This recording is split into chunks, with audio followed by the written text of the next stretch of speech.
Assalamualaikum warahmatullahi wabarakatuh.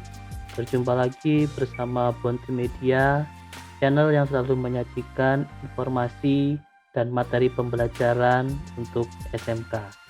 Kali ini kita akan membahas tentang cara belajar efektif untuk siswa SMK.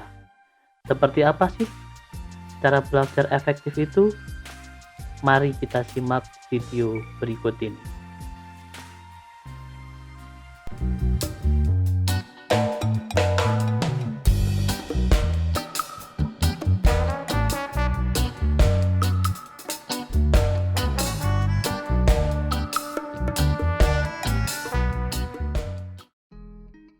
Belajar merupakan kewajiban setiap manusia.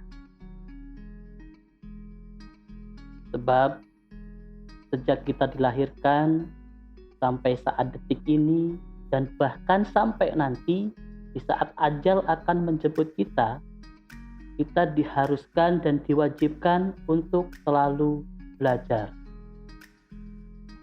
Memang tanpa kita sadari, belajar itu sudah menjadi kebutuhan kita sebagai makhluk hidup. Contohnya, seperti saat ini, kita berbagi informasi, berbagi ilmu, itu merupakan salah satu ciri bentuk pembelajaran yang sedang kita lakukan. Mungkin banyak di antara kalian yang belum bisa memaknai apa arti belajar itu. Sedikit akan kita bahas bersama-sama apa sih yang disebut dengan belajar itu. Belajar adalah berusaha yang tadinya kita tidak paham menjadi paham. Apa yang tadinya kita tidak mengerti menjadi mengerti. Saya ambil contoh anak TK. Pada saat dia masuk ke TK, tentunya masih banyak di antara mereka yang belum bisa membaca. Tetapi dengan masuk ke TK, dia belajar mengeja A, B, C, BA kalau digabung jadi BA dan seterusnya. Lama-lama dia akan bisa membaca. Dan bahkan tanpa kalian sadari, dulu kalian pun nggak bisa apa-apa. Dengan bertambahnya umur kalian, dengan bertambahnya waktu, kalian bisa memahami beberapa macam hal di kehidupan dalam kehidupan sehari-hari. Saya yakin beberapa tahun yang lalu, di antara kalian ada yang nggak bisa naik motor. Tetapi karena ada kebutuhan kalian pengen bisa naik motor, maka kalian akan berusaha. Bahkan dalam proses belajar kalian naik motor, itu nggak jarang di antara kalian yang jatuh, lecet, motornya rusak dan segala macam, itu nggak jarang. Tapi kalau kalian ingin bisa naik motor, itu semuanya kalian abaikan. Dan kalian akan terus mencoba, dan pada akhirnya kalian bisa menaiki motor. Sekali lagi, yang namanya belajar itu adalah kita berusaha yang tadinya kita nggak bisa menjadi bisa.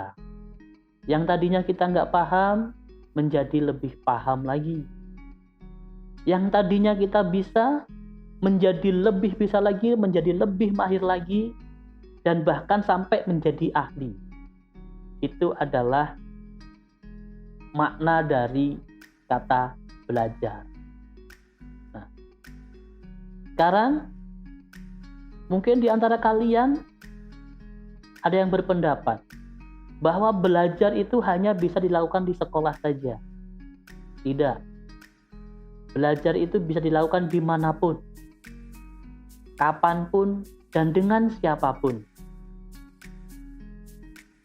Belajar bisa dilakukan di rumah, belajar bisa dilakukan di sekitar rumah kita, tetangga-tetangga kita, atau lingkungan kita.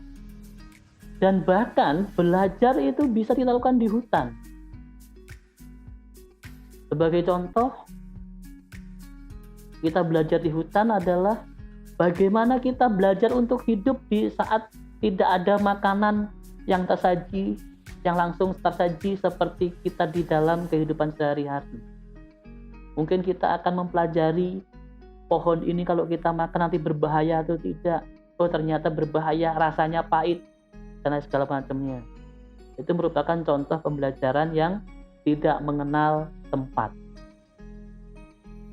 Jadi kalau kalian beranggapan bahwa belajar itu hanya bisa dilakukan di sekolah, itu adalah pemikiran yang kurang tepat. Kemudian belajar itu hanya dilakukan bersama seorang guru, itu pun juga nggak tepat. Belajar itu bisa dengan siapa saja. Ingat nggak waktu kalian masih kecil? Siapa yang ngajarin kalian makan? Siapa yang ngajarin kalian mandi? Siapa yang ngajarin kalian berjalan? Orang tua kalian. Jadi, belajar itu dengan siapapun. Contoh lain, kalian bisa bermain game. Saya yakin yang ngajarin itu bukan guru kalian, dan juga bukan orang tua kalian, tapi teman kalian.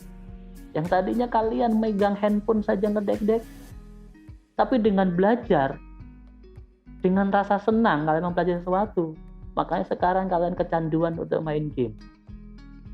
Nah, itu contoh-contoh belajar yang tidak mengenal dengan siapa kita belajar. Kemudian yang ketiga, belajar itu tidak mengenal waktu. Kapanpun kalian itu bisa belajar. Di pagi hari kalian bisa belajar, siang hari, sore hari, malam hari, bahkan dini hari pun kalian masih bisa belajar. Pada kesempatan kali ini, saya akan berbagi bersama kalian tips dan trik bagaimana cara belajar yang efektif. Yang pertama, supaya sistem pembelajaran kita itu lebih efektif, itu adalah sukai apa yang kalian pelajari. Sebab dengan cara kalian menyukai materi tersebut, akan timbul rasa ikhlas dalam diri kita. Kita tidak merasa terpaksa. Kita tidak merasa terbebani dengan apa yang kita pelajari saat ini. Dan ya saya yakin hasilnya pun akan lebih optimal. Sekarang pertanyaannya, bagaimana cara kita menyukai materi yang sedang kita pelajari? Banyak cara untuk menuju ke arah tersebut. Yang pertama, mungkin kalian bisa memanfaatkan fasilitas yang ada. Contohnya handphone. Itu dapat kita manfaatkan untuk pembelajaran yang lebih menyenangkan. Saat ini memang sudah banyak di antara kalian yang memanfaatkan handphone sebagai media pembelajaran. Tetapi juga nggak kalah lebih banyak di antara kalian yang belum pernah mencoba memanfaatkan handphone sebagai media pembelajaran. Jadi, untuk membiasakan diri kita menyukai terhadap materi yang kita pelajari, itu adalah dengan memanfaatkan fasilitas yang ada yang menurut kita itu akan mempermudah proses kita dalam belajar. Kemudian yang kedua, cara untuk menyukai materi tersebut yaitu dengan cara belajar dengan orang-orang yang menurut kita bisa memberikan kenyamanan. Mungkin dengan kakak kalian, orang tua kalian, guru kalian, walaupun guru tersebut itu bukan guru yang mengajar materi tersebut, tidak ada masalah kalau kalian mau belajar sama beliau. Kemudian supaya kita lebih menyukai apa yang kita pelajari, ini adalah trik yang kedua. Coba kalian pahami apa tujuan dari materi tersebut. Ingat ya, pahami, bukan dihafalkan. Sebab memahami dengan menghafalkan itu akan berbeda nanti. Kalau menghafalkan, kalian akan mencoba membaca sesuatu, kemudian kalian hafalkan huruf demi huruf tanpa tahu maknanya. Tetapi kalau memahami, itu akan berbeda. Kalian akan mencari apa sih maksud, apa sih makna dari kalimat tersebut. Apa sih makna dari materi tersebut? Apa kegunaannya? Apa dampaknya terhadap kehidupan diri kita? Jadi coba kalian pahami apa yang sedang kalian pelajari saat ini. Dengan cara memahami, saya yakin materi yang kita pelajari saat ini itu akan teringat dalam pemikiran kita untuk jangka yang sangat panjang. Bahkan seumur-umur kita akan ingat materi tersebut. Karena apa? Karena yang pertama, kita mempelajari dengan rasa sayang atau senang, dengan cara menyukai tadi. Kemudian yang kedua, memahami. Itu akan menimbulkan daya ingatan yang sangat luar biasa nantinya. Kita lanjutkan ke tip dan trik yang ketiga, yaitu cobalah mempraktekkan apa yang kita pelajari. Mungkin dengan cara membaca kita bisa memahami sesuatu. Tetapi menurut penelitian para ahli, cara belajar dengan membaca itu proses pemahamannya hanya 30%. Akan berbeda apabila kita sambil membaca dan kita ucapkan apa yang sedang kita pelajari.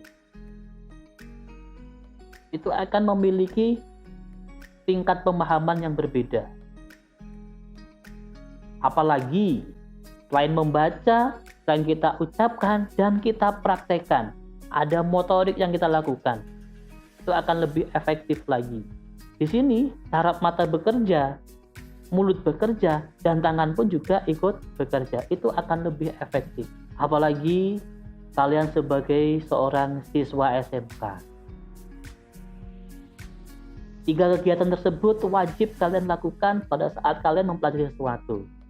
Membaca sambil mengungkapkan dan sambil kalian praktekkan, itu akan lebih efektif dibandingkan dengan cara-cara yang biasa kalian lakukan. Dan perlu diingat, yang namanya siswa SMK itu dituntut untuk pandai dalam pengetahuan dan tangkas dalam keterampilan dan mahir dalam keterampilan. Itu merupakan ciri-ciri anak SMK. Pintar saja tidak cukup, tetapi juga harus terampil. Itu ciri khas anak SMK yang harus benar-benar kalian pahami, kalian tanamkan dalam diri kalian, bahwa anak SMK harus pintar otaknya, harus cerdas otaknya, dan terampil dalam melakukan sesuatu hal. Tip dan trik belajar yang efektif yang keempat adalah lakukan evaluasi. Ini sangat penting sekali kalian lakukan. Karena apa? Kita tidak akan pernah mengetahui sejauh mana kita memahami apa yang sedang kita pelajari tanpa harus melakukan evaluasi. Contohnya seperti ini. Kita akan mengetahui sejauh mana keahlian kita dalam memotret. Itu dengan cara mempraktekkan secara langsung.